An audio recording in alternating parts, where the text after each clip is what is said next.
საქართველოს საჯარო სკოლებში პირველ კლასელთა საყოველთაო ელექტრონული რეგისტრაცია 15 მაისს დაიწყება და 9 ივნისის ჩათვლით გაგრძელდება. ფოთის საგანმანათლებლო რესურს ცენტრის ინფორმაციით განათლების სამინისტროსა და განათლების მართვის საინფორმაციო სისტემის ვებგვერდებზე სარეგისტრაციო ფანჯარა ხვალ დილის 9 საათზე გაიხსნება. ზოგად საგანმანათლებლო დაწესებულებებში რეგისტრირებული მოსწავლის ჩასარეცხად აუცილებელი დოკუმენტების მიღება კი 11 ივნისიდან 21 ივნისის ჩათვლით განხორციელდება.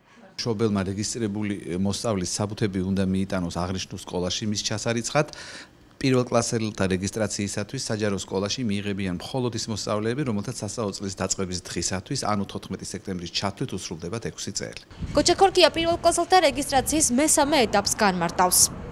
იმ შემთხვევაში თუ სკოლები პირველ და მეორე ეტაპზე ჩარიცხული მოსწავლეების მშობლებისაგან დროულად არ მიიღებენ პირველ კლასში ჩასარეცხლ დოკუმენტაციას, შესაბამისად ასეთ მოსწავლეებს გაუქმდებათ რეგისტრაცია და გამოცხადდება დარჩენილ ვაკანტურ ადგილებზე მესამე ეტაპი რეგისტრაციისა, რომელიც დაიწყება 22 ივნისიდან და გასტანს 11 ივლისის ჩათვლით. წელს ფოთის საჯარო სკოლებში 500-მდე პირველ კლასელს ელოდებიან.